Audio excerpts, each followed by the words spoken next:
Λοιπόν, αν έχετε σκοπό να κάνετε βόλτες με τη βάρκα σας ή με νοικιασμένη βάρκα, όπως π.χ. γίνεται εδώ στην Χαλκιδική, να νοικιάσετε βάρκα και να πηγαίνετε τις βόλτες σας, λοιπόν, τα απαραίτητα αξεσουάρ που θα μπορούσα να σας δείξω σε αυτό το vlog είναι οπωσδήποτε αντιλιακό, υψηλής προστασίας, καλό είναι γιατί με θάλασσα κάνετε πολύ πιο γρήγορο μαύρισμα και κοκκίνισμα όμως.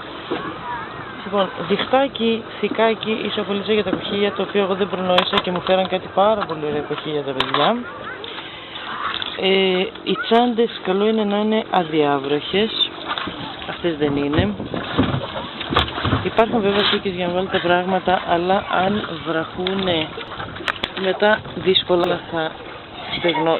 Δύσκολο και δύσκολα, αλλά εντάξει, θα πάρει λίγη ώρα να στεγνώσω, όπως εδώ που έχει γίνει αυτό μουσκεμα και μου έχει κάνει μουσκεμα το ωραίο χειροποίητο μου σορτσάκι.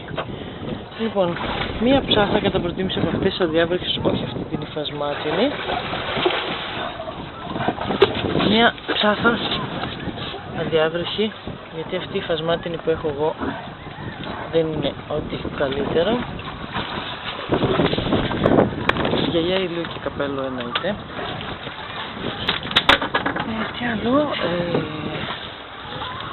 αντιλιακό προσώπου εννοείται. Πετσέτα σε στεγνό μέρος. Να μην γίνει μουσκεμα. Αβά τραχοπέδιλα που φοράει τώρα ο Νίκος, προσπαθεί να φορέσει, πολύ καλή επιλογή. Αυτό είναι ψυγιάκι, το οποίο καλό είναι να έχει μέσα παγοκίστες, δηλαδή ειδικές παγοθήκες που δεν είναι για παγάκια να τα χρησιμοποιήσει, για να πιεις ένα υγρό, αλλά συντηρούν τα τρόφιμα που έχεις μέσα στη δική σου τσάντα, ψυγείο.